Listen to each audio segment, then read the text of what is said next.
Y quería aprovechar este momento, este tiempo, para meditar en la palabra del Señor. Vamos a ir a el capítulo 54 de Isaías. Isaías capítulo 54. Vamos a leer allí desde el verso número 1. Isaías 54. ¿Estamos?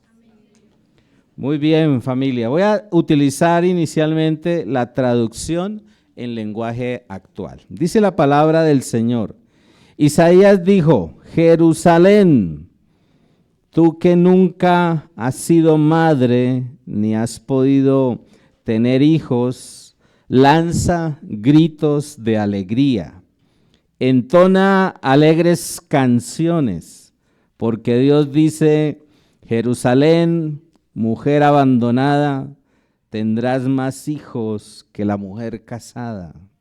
Nación de Israel, agranda tu tienda de campaña, extiende las cuerdas y clava bien las estacas, porque te vas a extender de un extremo al otro. Tus hijos conquistarán muchas naciones y ocuparán las ciudades que ahora están deshabitadas. No tengas miedo, pues no te insultarán ni pasarás vergüenza. Cuando eras joven pasaste vergüenza de no tener hijos. Después te quedaste sola como una viuda, pero no volverás a acordarte de tu vergüenza, porque Dios es tu creador y te tomará por esposa. Dios Santo de Israel es tu Salvador.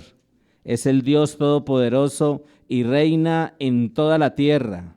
Pueblo de Israel, tú eras como una esposa joven que quedó abandonada y afligida, pero tu Dios vuelve a llamarte y te dice: solo por un momento te dejaré abandonada, pero con gran ternura te aceptaré de nuevo. Cuando me enojé contigo, me alejé de ti por un poco de tiempo, pero muy pronto tuve compasión de ti y te manifesté mi amor eterno. Dios le dijo al pueblo de Israel: después que cubrí toda la tierra con las aguas del diluvio, yo le juré a Noé: nunca más habrá otro diluvio. Del mismo modo, ahora te juro que nunca más me enojaré contigo ni volveré a amenazarte. Las montañas podrán cambiar de lugar, los cerros podrán venirse abajo, pero mi amor por ti no cambiará. Siempre estaré a tu lado y juntos viviremos en paz. Te juro que tendré compasión de ti. Ciudad de Jerusalén, ahora estás oprimida y atormentada, y no hay nadie que te consuele, pero yo construiré con piedras preciosas tus cimientos y tus muros, tus torres y tus puertas. Yo instruiré a tus habitantes y todos vivirán en paz. La justicia te hará fuerte y no volverás a sentir miedo. Si una nación te ataca, tú la vencerás porque no cuenta con mi apoyo. Mira que yo he creado al herrero que fabrica herramientas, pero también he creado ejércitos que todo lo arruinan y destruyen. Sin embargo, nadie ha hecho un arma capaz de destruirte. Israel, tú harás callar a todo el que te acuse, porque yo, el único Dios, hago triunfar a los que me adoran. Te juro que así será. Y es un pasaje precioso, es un pasaje hermoso este que nosotros encontramos aquí en Isaías 54. Y es un pasaje que es como la continuación o la continuidad de lo que nos viene mostrando el capítulo 53, donde nos habla del Mesías sufriente. Y allí encontramos en este pasaje un aspecto que es fundamental para nosotros, y es la redención. Todo este capítulo nos habla de la redención. Y por eso yo le colocaba, al título de esta reflexión le colocaba redimidos por amor, porque es el puro afecto de Dios, el puro amor de Dios, el que ha permitido que nosotros seamos redimidos. Aquí habla de el pueblo de Israel, pero también aquí hace referencia a la iglesia, al cuerpo de Cristo. Y si nosotros dividiéramos este capítulo, tendríamos que hacerlo en dos partes, desde el versículo 1 hasta el versículo 10, en donde encontramos una referencia a la esposa, haciendo referencia al pueblo de Israel, a la nación de Israel, como esa esposa que está reunida y que está restaurada.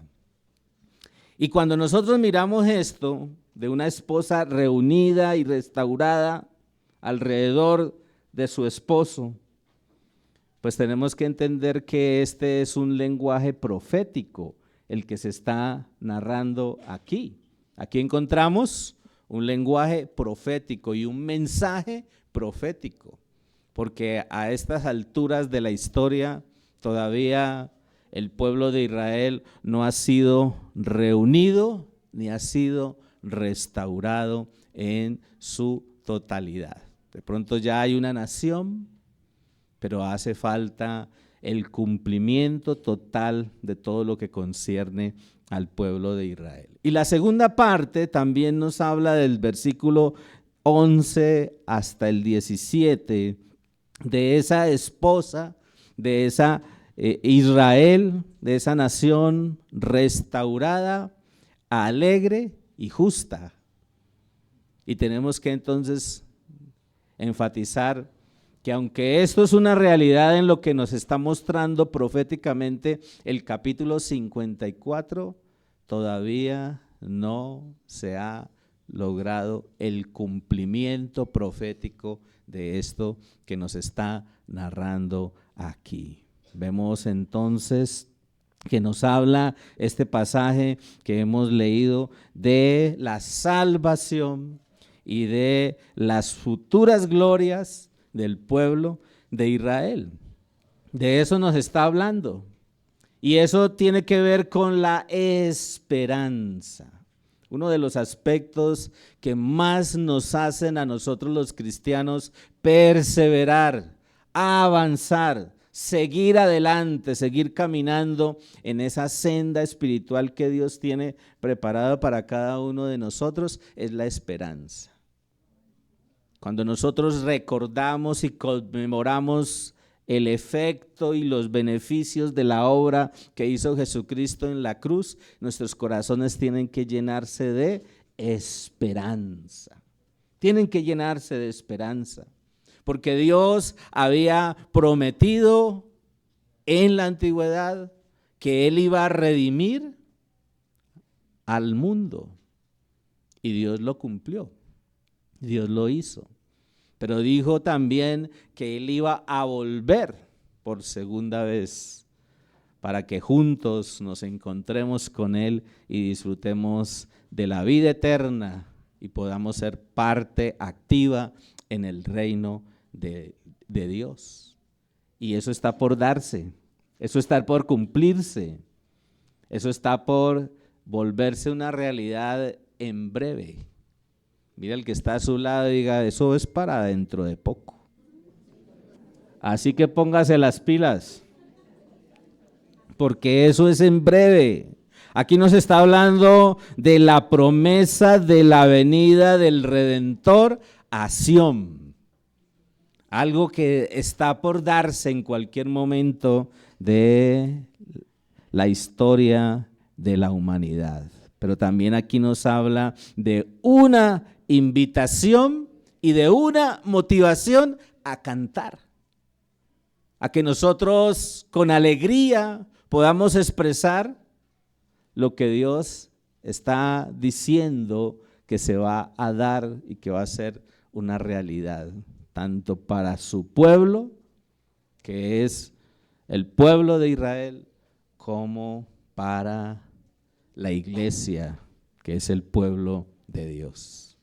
Y eso tiene que llenarnos de gozo, eso tiene que llenarnos de alegría.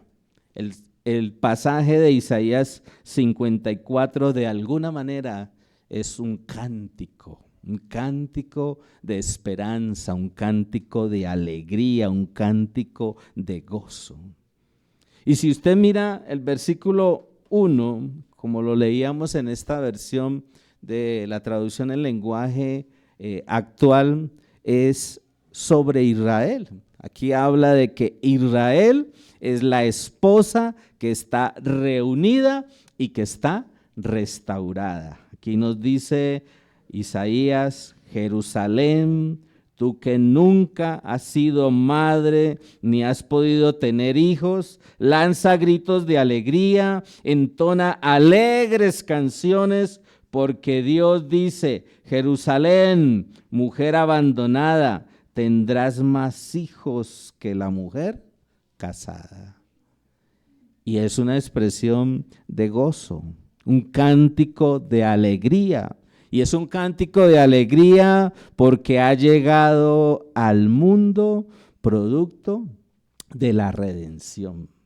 Ese redentor, ese Mesías ha llegado al mundo. Ese redentor ha hecho su obra, ha cumplido su promesa. Y todo esto tiene que llenarnos a nosotros de gozo, tiene que llenarnos de alegría. Aquí la motivación es a poder expresar cánticos que hablen de las bendiciones y de la redención de Dios. Pero entonces no solamente está haciendo referencia a el pueblo de Israel, sino también a la iglesia, porque estamos hablando de algo que es futuro. Si ustedes me acompañan allí en el Nuevo Testamento, en Apocalipsis, en el capítulo 5 de Apocalipsis, a partir del versículo 9, Apocalipsis 5, versículo 9 y 10, dice: y todos ellos, Apocalipsis 5, 9 y 10, y todos ellos cantaban esta nueva canción: solo tú mereces tomar el libro y romper sus sellos, porque fuiste sacrificado y con tu sangre rescataste para Dios a gente de toda raza, idioma, pueblo y nación. Los hiciste reyes y sacerdotes para nuestro Dios. Ellos gobernarán la tierra. Y aquí está haciendo referencia es a la iglesia, a nosotros, al pueblo redimido por Dios, el pueblo de Dios, la iglesia, los seguidores de Jesucristo. También está haciendo referencia aquí. ¿Y por qué el énfasis a que haya cánticos que hablen de bendición? Porque hasta este momento, hasta este instante de la historia en nuestra humanidad, en medio de este mundo, pues los cánticos que hoy estamos escuchando son cánticos de tristeza, ¿cierto? Son cánticos de tristeza, son cánticos y melodías sin esperanza, que nos hablan de conflictos, que nos hablan de tensiones, que nos hablan de problemas. Si usted hoy oye lo que el mundo está cantando, usted se deprime. Por eso siempre les decimos a los melancólicos que en vez de oír música tan romántica, escuchen música alegre para que el corazón se anime, para que el corazón se llene de gozo. Y nosotros también deberíamos llenarnos de gozo y de alegría. En nuestros corazones constantemente debería haber la esperanza.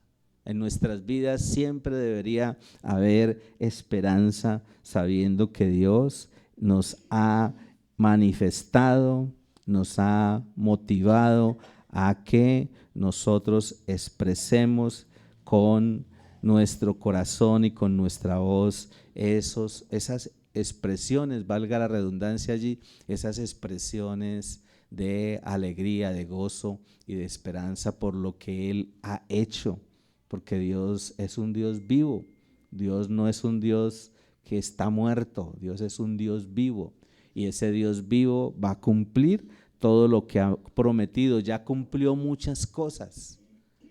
Hoy nosotros tenemos que seguir confiando y tenemos que seguir esperando en que cumplirá todo lo que Él ha prometido. Y si usted se devuelve nuevamente allí a Isaías, allí en el capítulo 54 de Isaías, en el verso número 2 en adelante, que dice: Nación de Israel, agranda tu tienda de campaña, extiende las cuerdas y clava bien las estacas. Y yo leía también en la Nueva Traducción Viviente, el versículo 2 dice: agranda tu casa, construye una ampliación, extiende tu hogar y no repares en gastos, pues pronto estarás llena a rebosar. Tus descendientes ocuparán otras naciones y repoblarán las ciudades en ruinas. No temas, ya no vivirás avergonzada. No tengas temor, no habrá más deshonra para ti. Ya no recordarás la vergüenza de tu juventud, ni las tristezas de tu viudez. Y me parece tremendo esto que nos plantea aquí la palabra de Dios, porque aunque también nos muestra que Israel es esa esposa que se ha reunido y que se ha restaurado, también nos muestra la Israel, el pueblo de Israel del pasado, una esposa estéril. Aquí hace referencia a una esposa estéril. De alguna manera nos lleva a entender entonces esa escena tan dolorosa en sus inicios para Sara, la esposa de Abraham, que era estéril. Y con 90 años el Señor la bendijo y la premió con descendencia. Le dio un hijo. Pero si usted contara toda la descendencia que salió de allí, es impresionante la cantidad de hijos que Dios dio a través de Sara a Abraham. Esa estéril que da a luz. Israel es esa estéril que da a luz y que dará a luz en un momento. Aquí nos está hablando de un llamado, nos está haciendo la palabra de Dios una invitación a que esa estéril se regocije y cante. Y esa es la motivación. Si nosotros no hemos visto hasta ahora fruto en nuestras vidas, el llamado de Dios es a que nosotros nos regocijemos y a que nosotros cantemos. El llamado de Dios es a que nosotros siempre tengamos en nuestras mentes y en nuestros corazones un pensamiento de bendición. Es un llamado también a la multiplicación. Aquí encontramos eso. Dios quiere que nosotros nos ensanchemos, así como dice aquí que Dios va a ensanchar a este pueblo en el reinado del milenio. Dios va a ensanchar a este pueblo, va a ensanchar a esta nación, va a engrandecer a este pueblo, a esta nación. También Dios quiere eso con cada uno de nosotros. Es un llamado a extenderse a todo el territorio que Dios ha dado. A eso nos llama el Señor también a nosotros, que a veces somos escasos. Nosotros a veces somos escasos. A veces pensamos solamente aquí. Aquí es donde nosotros podemos estar. Aquí en la comodidad de este espacio podemos seguir. pero Dios quiere que nos ensanchemos. Dios quiere que nos multipliquemos. Dios desea que avancemos, que mostremos que realmente su presencia está obrando activamente en medio de nosotros. Yo recordaba también lo que allí en el libro de Josué capítulo 1, en el verso 4 dice, en la Nueva Traducción Viviente, dice: desde el desierto del Negev al sur, hasta las montañas del Líbano al norte, desde el río Éufrates al oriente, hasta el mar Mediterráneo al occidente, incluida toda la tierra de los hititas. Y Dios le está dando un territorio a su pueblo, al pueblo de Israel. Y hoy cuando uno mira, pues todo ese territorio que Dios le ha dado al pueblo de Israel, el pueblo de Israel todavía no lo ha conquistado, todavía no lo tiene. ¿Sí? El espacio donde está el pueblo de Israel o la nación de Israel es muy reducido, ese espacio. Pero si Dios ha dicho que nos ensanchemos, o le ha dicho a su pueblo que se ensanche, que se extienda, pues también es una motivación y un llamado a nosotros a ensancharnos, a crecer. Ahora, a crecer y avanzar espiritualmente, pero también crecer y avanzar ministerialmente. Eso desea Dios de nosotros, a alargar las cuerdas, como también dice allí en esa versión, a reforzar las estacas. Cuando el pueblo crece, pues hay que extender, ampliar la tienda, ¿cierto? Ahora eso tiene que ver, y yo pensaba, bueno, en el ministerio de Senfol, eso tiene que ver no simplemente con el hecho de quitar las paredes del lugar donde nos reunimos, sino de abrir más espacios ministeriales. Nosotros estamos desafiados a eso y tenemos que desafiarnos constantemente. Dios quiere que mucha más gente esté dentro de su casa. Por eso este año lo hemos titulado así. Nuestro eslogan este año es el año de volver a casa. ¿Qué quiere decir eso? Que nosotros tenemos que ayudar a muchos a que entren a la casa de Dios. ¿Sí? No tanto a que vengan a las 4 paredes donde nos reunimos a celebrar, sino que entren a la casa de Dios, a que estén con el Señor, con el Redentor, con el que ha redimido, con el que ha salvado, con el que ha perdonado. Por eso el desafío a alargar las cuerdas, a reforzar las estacas. Y como dice allí, a no ser escasos. Miren que cuando uno tiene esa mentalidad de extenderse, hablo a nivel personal, de extendernos, de no ser escasos, de pensar en dónde está actuando Dios y en dónde yo puedo ir a participar para glorificar, honrar y servir a Dios.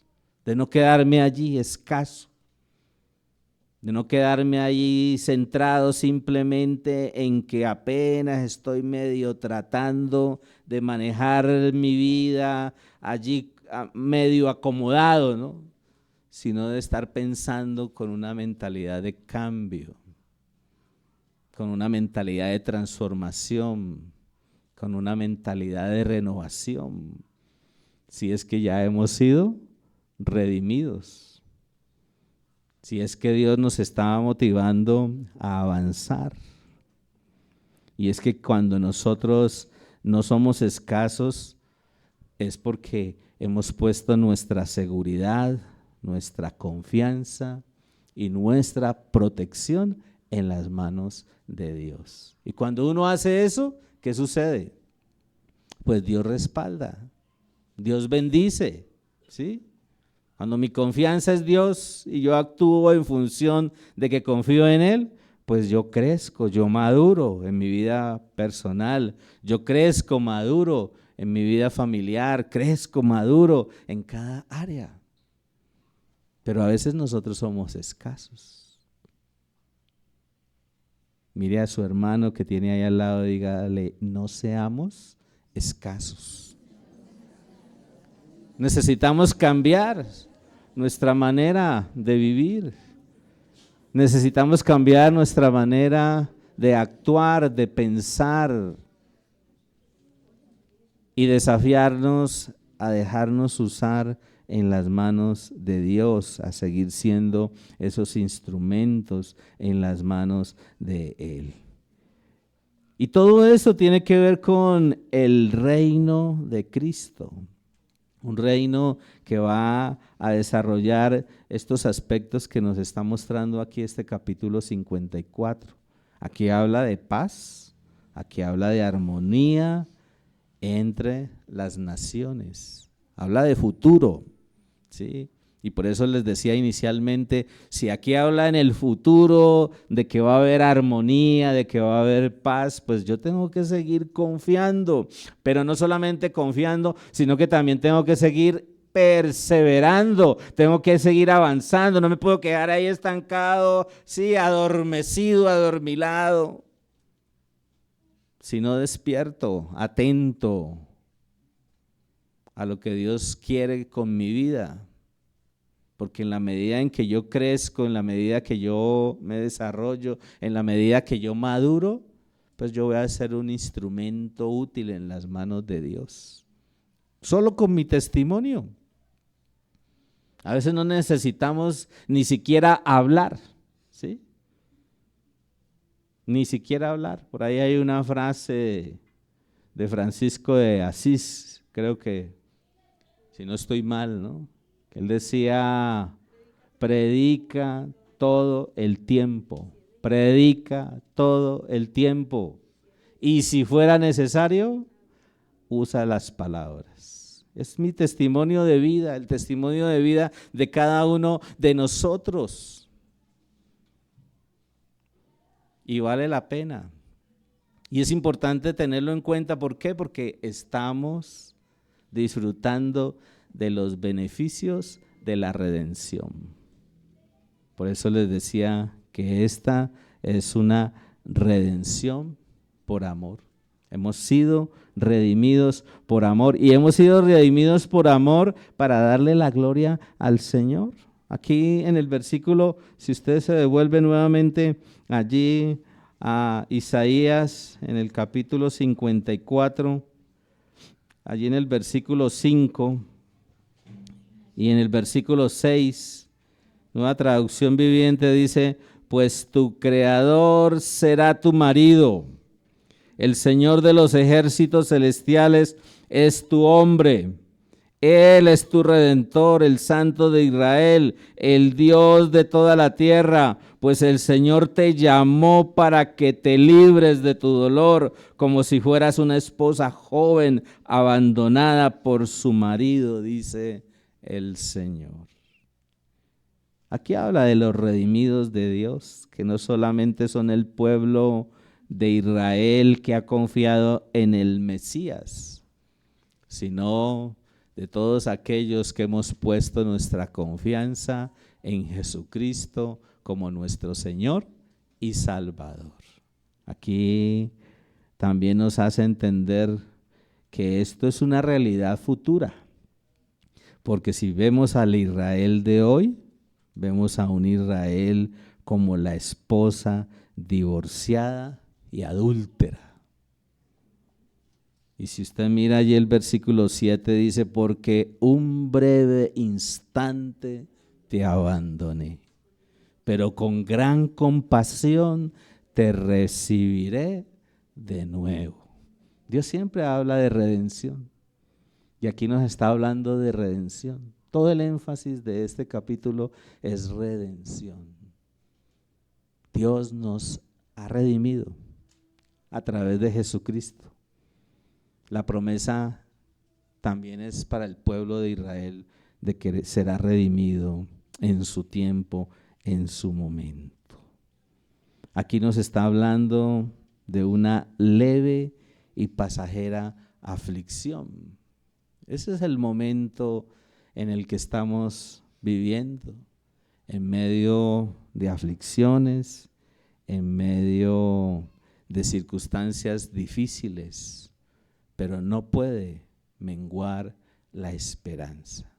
La esperanza no puede menguar. Leía también 2 de Corintios, otro pasaje allí de referencia, en 2 de Corintios capítulo 4, en el versículo 17 y 18 al final dice: pues nuestras dificultades actuales son pequeñas y no durarán mucho tiempo. Sin embargo, nos producen una gloria que durará para siempre y que es de mucho más peso que las dificultades. Así que no miramos las dificultades que ahora vemos. En cambio, fijamos nuestra vista en cosas que no pueden verse, pues las cosas que ahora podemos ver pronto se habrán ido, pero las cosas que no podemos ver permanecerán para siempre. Y es hermoso esto, porque esa aflicción es leve y pasajera. De pronto uno dice, bueno, llevo tanto tiempo en esta situación, estoy con este problema hace tanto tiempo, ando con esta atadura que no he querido soltarla, ¿no? Porque a veces uno se justifica, no, es que no puedo dejar esto, es que esto no lo puedo abandonar, es que esto no me deja. No, es sencillamente porque no hemos tomado la decisión de apropiarnos de la obra que hizo Jesucristo por nosotros. Físicamente yo puedo sentirme cansado, me puedo fatigar físicamente. Si yo hago ejercicio me canso, si yo camino me canso, ¿cierto? Físicamente. Pero Dios nos motiva a que nuestra mirada esté puesta en lo espiritual. ¿Sí?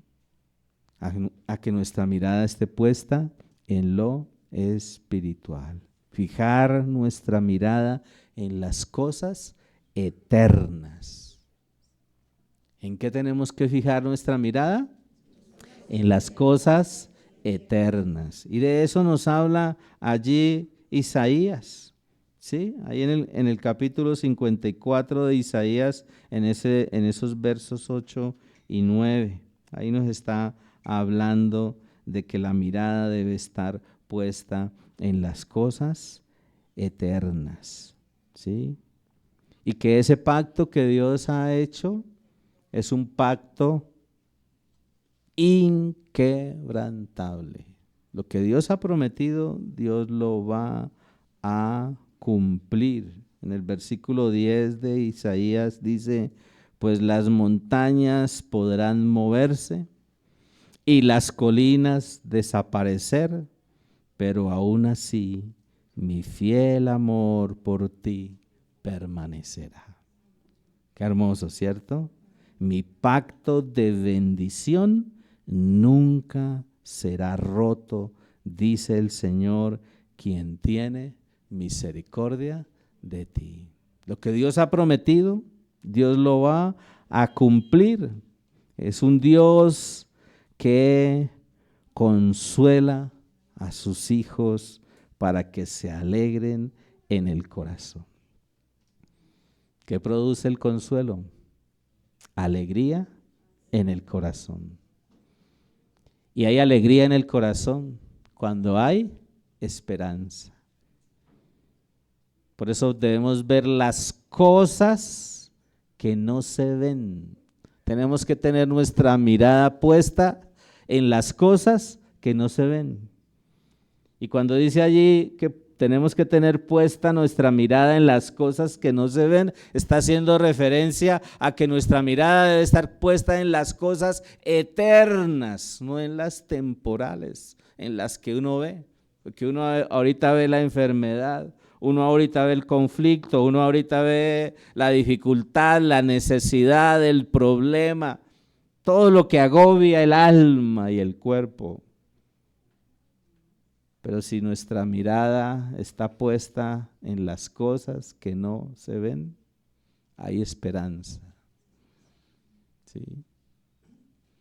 Y hay esperanza porque hemos sido redimidos por amor. Dios nos ha dado libertad y Dios nos motiva a que nosotros difundamos el conocimiento de lo que es la libertad. ¿Sí?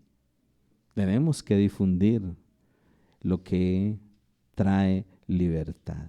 Y libertad del temor. ¿Sí? Miren el versículo, ahí en Isaías, el versículo 14 dice, estarás segura bajo un gobierno justo e imparcial. Aquí no está hablando de futuro, del gobierno futuro, ¿sí? No del actual, ¿no? Que por sí nos está dando dolor de cabeza, que tiene amargado a más de uno que votó, ¿cierto? Pero aquí dice, estarás segura bajo un gobierno justo e imparcial. Tus enemigos se mantendrán muy lejos, vivirás en paz y el terror no se te acercará. Si alguna nación viniera para atacarte, no será porque yo la haya enviado, todo el que te ataque caerá derrotado. Seguridad, ¿sí? Libertad del temor. Y es que si alguien rechaza al Señor, Dios aborrece eso. Dios aborrece al que rechaza al Señor. Y a todos los que rechazan al Señor los aborrece y los destruirá. El anhelo de Dios, y debe ser el anhelo nuestro, es que toda la gente ojalá oiga el mensaje y lo acepte y se reconcilie con Dios, así como nosotros nos hemos reconciliado. Y ojalá perseveremos en esa reconciliación, ¿no? Porque cuando usted está casada o casado, usted se pelea, ¿qué tiene que hacer? Reconciliarse, ¿sí? Pero usted se pelea y no se reconcilia, ¿cómo es la vida? Amargura constante, ¿cierto? Amargura constante, y eso se le ve en la cara. Por eso mira al que está a su lado a ver qué cara tiene. Lo cierto es que los enemigos de Dios, dice la palabra del Señor, los enemigos de Dios no prosperarán. Nosotros no hemos sido llamados a ser enemigos de Dios. Hemos sido llamados a ser amigos de Dios. Por eso mire al que está a su lado y dígale, reconciliémonos. Primero con Dios y luego entre nosotros, ¿cierto? Necesitamos reconciliarnos, necesitamos apropiarnos de la obra extraordinaria que hizo Cristo en la cruz, y por eso tenemos que recordarla, por eso tenemos que conmemorar esa obra que hizo Jesucristo, recordar lo que significa el pan y el vino. Alguien, no recuerdo en ese momento el personaje histórico, era un general que le compartieron acerca de los momentos del sacrificio de Cristo en la cruz. Y cuando le terminaron de compartir, él sacó su espada y dijo, ojalá yo hubiera estado allí con mi ejército para haberlo defendido. Porque cuando uno se confronta con todo lo que hizo Jesucristo en la cruz, no se puede quedar insensible a esa extraordinaria obra en la cruz. Tenemos que sensibilizarnos Nuestras entrañas tienen que sensibilizarse de ese acto tan extraordinario que hoy nos ha redimido y que su redención ha sido por puro amor, el puro afecto de su amor. Y por eso debe haber esperanza. No podemos seguir como estamos. Dígale al que está a su lado, cambie esa cara y aprópiese de la esperanza que hay en el Señor. Amén. ¿Qué tal si nos ponemos de pie? Padre, gracias. Gracias por este momento, por este instante. Bendito y majestuoso Rey.